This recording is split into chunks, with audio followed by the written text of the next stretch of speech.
ఆయన నాకు బలమైన స్ఫూర్తి. సనాతన ధర్మాన్ని ఏ మాత్రం భయపడకుండా పరిరక్షించడంలో బాలాసాహెబ్ ఠాక్రే గారు నాకు స్ఫూర్తి. జనసేన 7 సిద్ధాంతాల్లో ఒకటైన ప్రాంతీయతను విస్మరించిన జాతీయవాదమైన సిద్ధాంతానికి బాలాసాహెబ్ ఠాక్రే గారి స్ఫూర్తి. అలాంటి బాలాసాహెబ్ ఠాక్రే గారికి నా వందనాలు.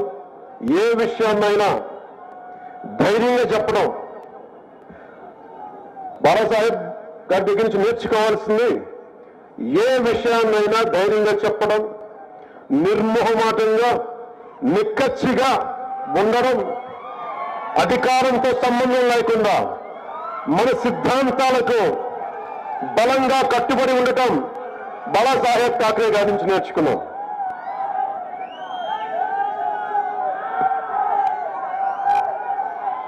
मैं पिछले दशक में जब मुड़कर देखता हूं तो मुझे दिखाई देता है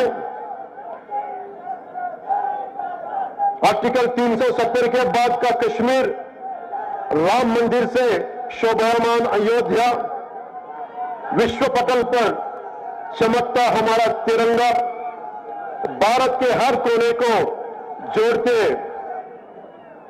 हाईवेज, हर गांव में पहुंची सड़क, एनडीए सरकार के 25 करोड़ भारतीयों को गरीबी से उबारा है। एनडीए सरकार ने इन 10 वर्षों में 4 करोड़ किसानों को फसल बीमा योजना का लाभ दिया। एनडीए सरकार ने लगभग 12 करोड़ का लाभ दिया प्रधानमंत्री किसान योजना में। कुल 30 करोड़ के मुद्रा योजना का लाभ दिया हमारी बहनों को। पिछले 10 सालों में हमारे highway man of India Shri Nitin Gadkari ji ने इस देश को 11,000 किलोमीटर के नेशनल हाईवे दिए हैं। महाराष्ट्र को 701 कम लंबा समृद्धि महामार्ग भी मिला जो नागपुर से लेकर ठाणे को जोड़ता है और महाराष्ट्र के नवनिर्माण में जोड़ी गई एक और उपलब्धि है। ऐसे न जाने कितने कार्य किए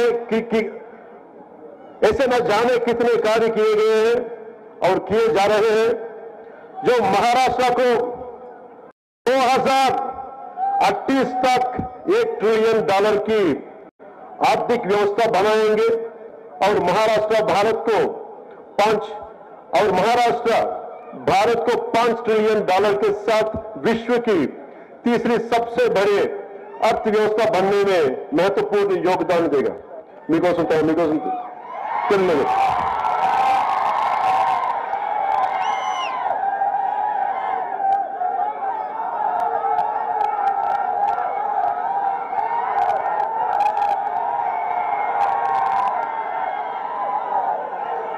గడిచిన 10 సంవత్సరాలు ఒక్కసారి గమనిస్తే ఆర్టికల్ 370 తర్వాత కశ్మీర్ కనిపిస్తుంది, దివ్య రామ మందిరంతో అలంకరించబడిన అయోధ్య కనిపిస్తుంది, ప్రపంచ పటంపై రెపరెపలాడుతున్న తిరంగా కనిపిస్తుంది, దేశం నలుమూలలను కలిపే రహదారులు కనిపిస్తున్నాయి, పల్లె పల్లెకు విస్తరించిన రోడ్లు కనిపిస్తున్నాయి. గడిచిన 10 ఏళ్లలో ఎన్డీఏ ప్రభుత్వం 25 కోట్ల భారతీయులను పేదరికం నుండి విముక్తి చేసింది, 4 కోట్ల రైతులకు పంట బీమా అందించింది, పీఎం కిసాన్ ద్వారా 12 కోట్ల మందికి లబ్ధి చేకూరింది. అలాగే ముద్రా యోజన ద్వారా దాదాపు 30 కోట్ల మంది ఆడబిడ్డలకు చేయూతనిచ్చింది. గత 10 ఏళ్లలో highway man of India Nitin Gadkari గారు మన దేశానికి దాదాపు 11,000 కిలోమీటర్ల రహదారులు అందించారు.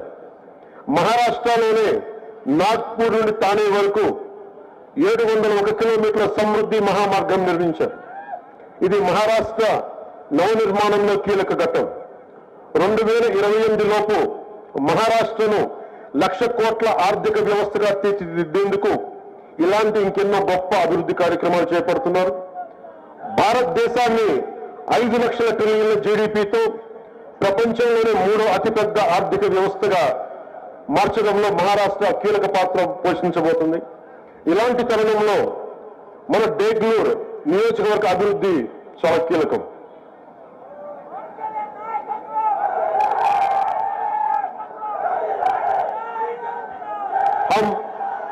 बेंगलुरु की विकास की बात करें तो बेंगलुरु के विकास के लिए भी अनगिनत कार्य एनडीए सरकार द्वारा किए गए थे, जैसे सरकारी विश्राम गृह बेंगलुरु का निर्माण, बेंगलुरु और बिलोली पुलिस थानों का निर्माण, बेंगलुरु कोर्ट का निर्माण, बिलोली कोर्ट का निर्माण कार्य है। हेमनाथी मंदिर का कार्य भी पूरा हो चुका है। बिलोली से कुंडलवाड़ी रोड भी बनकर तैयार है और हर घर जल योजना के कार्य भी 50% पूरा हो चुका है। ये जो सतत विकास कल कार्य एनडीए की सरकार में हुआ है और हो रहा है, यह इसी गति से होता रहे, इसके लिए हम क्या कर सकते हैं? हम उस सरकार को चुन सकते हैं जिसने महाराष्ट्र को 1 ट्रिलियन की अर्थव्यवस्था बनने का सपना देखा है। वो एनडीए सरकार है। इस सपने को पूरा करने के लिए हमें साथ चाहिए बेंगलुरु की युवा शक्ति का, बेंगलुरु की बहनों का, बेंगलुरु की माताओं का।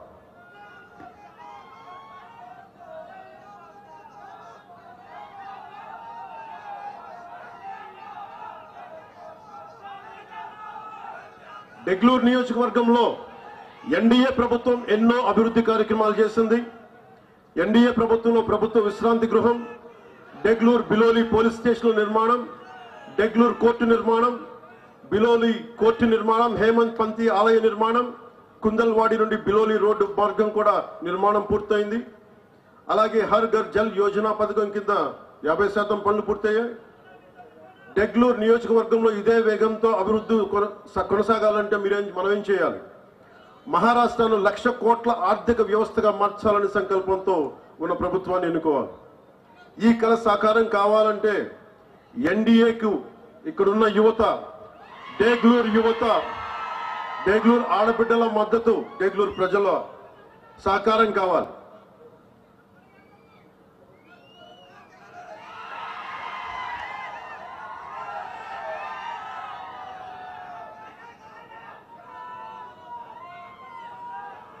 महाराष्ट्र के इतिहास की बात करें तो यहां सनातन की रक्षा के लिए न जाने कितने वीरों ने अपना प्राणों की आहुति दी है, पर कांग्रेस ने अपने शासनकाल में क्या किया? पालघर में हमारे साधुओं की हत्या हुई. పాల్ఘర్లో మీరు చూశారు, చేతులెత్తి వేడుకున్నాడు, నన్ను చంపొద్దు చంపొద్దు చంపొద్దు అని. పాల్ఘర్లో దేశం మంచి కోరే, సర్వజనం హితం కోరే పాల్ఘర్లో సాధువుని చంపితే, చేతులెత్తి వేడుకొని చంపితే ఒక్కళ్ళు పట్టించుకోలేదు. చంపిన వాళ్ళకి శిక్ష పడాలి. అందుకనే ఇలాంటి ప్రభుత్వాలు కాదు మనకు కావాల్సింది, సాధువుల్ని, సంతుల్ని, సనాతన ధర్మాన్ని కాపాడే ప్రభుత్వం కావాలి.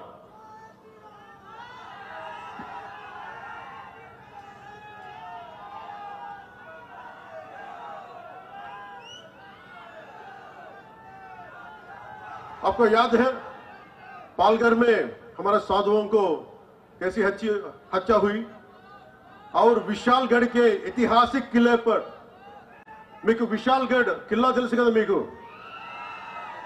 అది అన్యాక్రాంతం అయిపోయింది.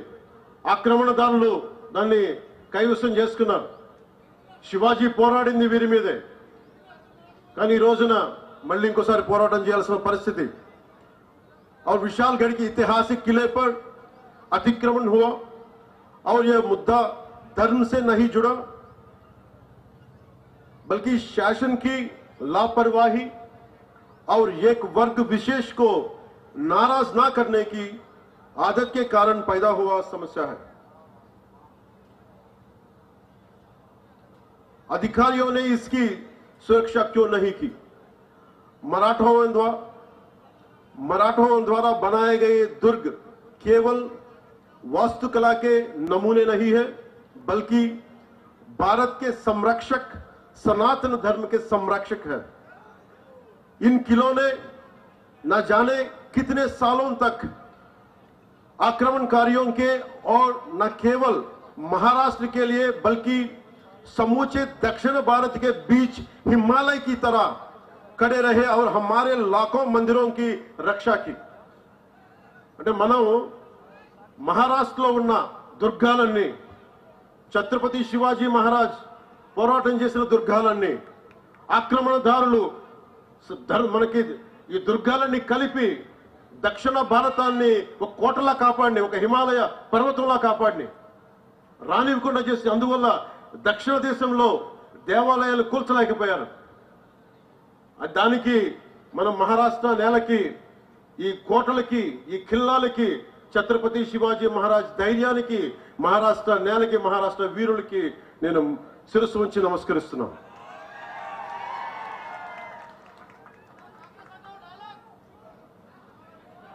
सोचिए, अगर ये किले नहीं होते तो हम हमारे हजारों मंदिरों की क्या स्थिति होती, तमिलनाडु में क्या होता, आंध्रा के मंदिरों की क्या स्थिति होती। जरा सोचिए, आज बाला साहेब होते तो क्या सोचते।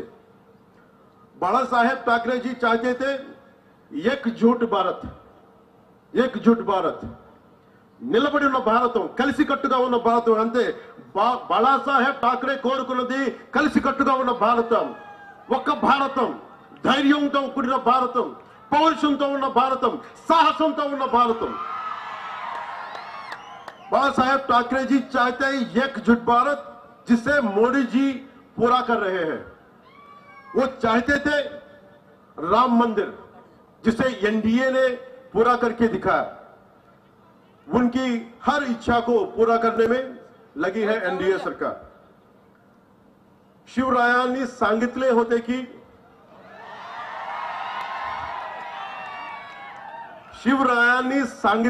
की मराठा तिथू का मेळ व्हावा, धर्म वाढ, महाराष्ट्र धर्म वाढ व्हावा.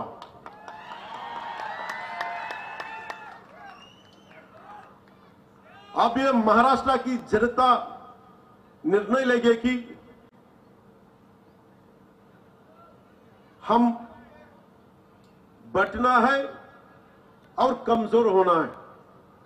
మనం విడిపోవాలా, బలహీనులు అవ్వాలా, या जुड़ना है और मजबूत बनना है. हम बटना है और अपने अस्तित्व को खतरे में डालना है, या जुड़ना है और उज्जवल भविष्य बनना है. हमें बटना है और अराजकता की फैलने देना है, या जुड़ना है और जन कल्याण विकास की तरफ बढ़ना है. మనం ఆలోచించాల్సింది, దేశాన్ని చాలా కష్టపడి సాధించుకున్నాం.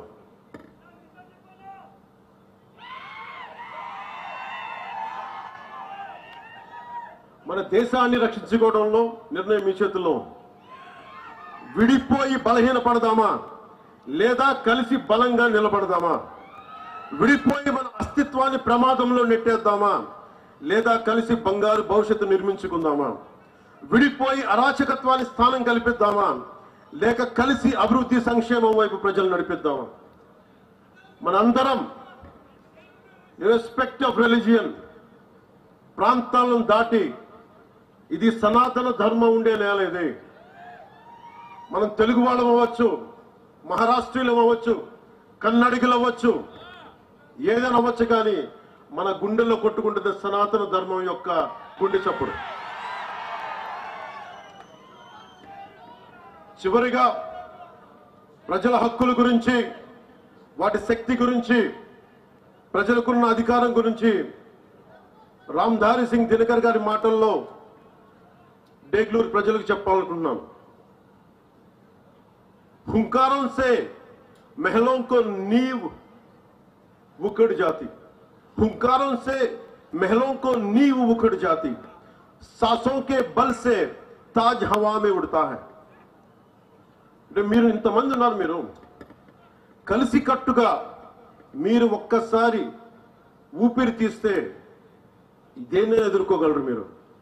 మీరు కలిసికట్టుగా ఒక్క బలమైన నిశ్వాసం వదిలితే తలలకి పెట్టుకున్న మహారాజుల కిరీటాలు కూడా ఎగిరిపోతాయి. అదే మహారాష్ట్ర నేల చెప్పింది. जनता की रोके राह समय में ताऊ कहां, जनता की रोके राह समय में ताऊ कहां, वह जिधर चाहती काल उधर ही मुड़ता है, काल उधर ही मुड़ता है. ఇది నీకోసం నేను ఎంత ప్రయత్నం చేశానంటే నా జీవితంలో ఎప్పుడు నేను ఏది అవ్వాలని ప్రయత్నం చేయను. నా డిప్యూటీ సీఎం, నా పొలిటికల్ లీడర్, డెస్టినీ, కాలం, ఫేట్ ఇక్కడ తీసుకొచ్చి పెట్టింది. భారతదేశం కోసం పనిచేసే శక్తిని మన సనాతన ధర్మం ఇచ్చింది. సో మీ అందరికీ నా విన్నపం,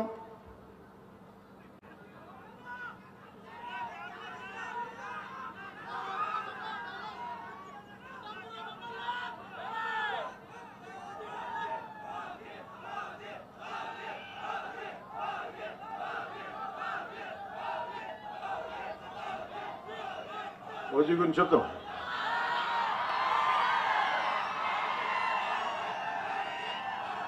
మీకు సినిమా గురించి చెప్తాను. సినిమాల్లో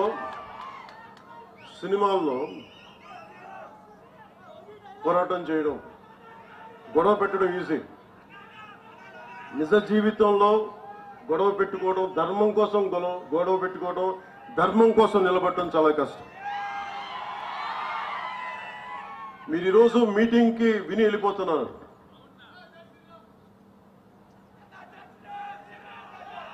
రామనామం లేకుండా ఏ హిందూ గుండెలో రామనామం లేకుండా ఉంటుంది. ప్రతి ఒక్క హృదయంలో రామనామం మోగుతూనే ఉంటుంది. మీరు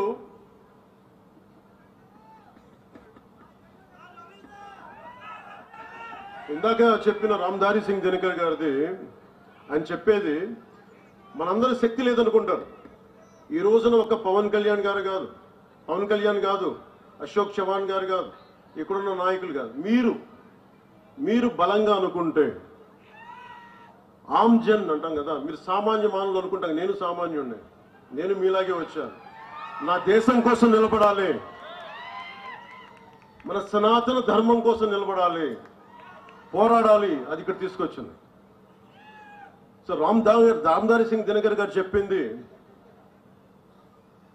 राष्ट्र कवि कहते हैं, जनता या आम जन के हुंकारों से, उसके उग्र रूप से, आम जन की ललकार से सामान्य भवन तो क्या, बड़े बड़े मजबूत महलों की नींव भी उखड़ जाया करती है.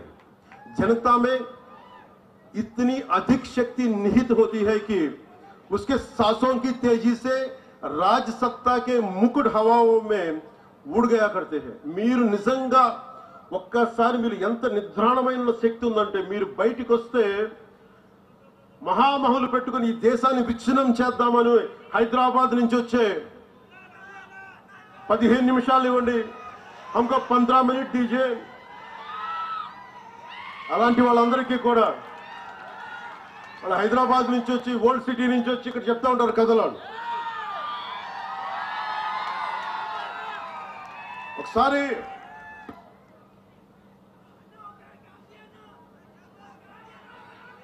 ఒక్కసారి చాలా మంది ఫారెన్ డిగ్నేటరీస్ వచ్చి నన్ను అడిగారు, ఈ దేశంలో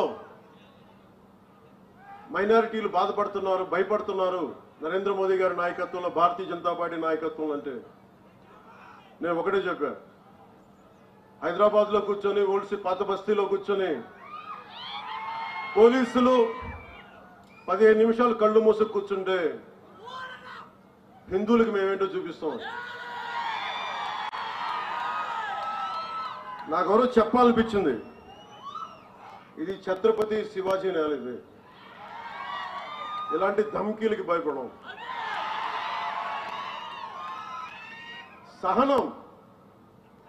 సహనం పిరికితనం కాదు, సహనం మంచితనం. కానీ మంచితనంతో గొడవ పెట్టుకోకూడదు. సో అలాంటి వాళ్ళకి మీరు కలిసికట్టుగా ఉంటే ఏదైనా సాధించవచ్చు. इतनी हिम्मत या ऐसा दुस्साहस समय वक्त या काल चक्र में भी नहीं है कि वो जनता का रास्ता रोक सके. అంటే మీరు అనుకుంటే మటుకు మన దారిలో ఎవరు ఏది ఆపలేరు మిమ్మల్ని. काल चक्र या समय की धारा स्वयं उस ओर मुड़ जाती है जैसी जनता चाहती. మీరు ఎలా కోరుకుంటే కాలం అలా మారిపోతే. మీరు భయపడితే సనాతన ధర్మం కోసం మీరు భయపడతారా? సనాతన ధర్మాన్ని రక్షించుకోలేరా? ఈ దేశం ఒకసారి మతపరంగా విడిపోయింది. ఈ దేశం. ఇది సెక్యులర్ కంట్రీ. ఇది సనాతన ధర్మాన్ని బల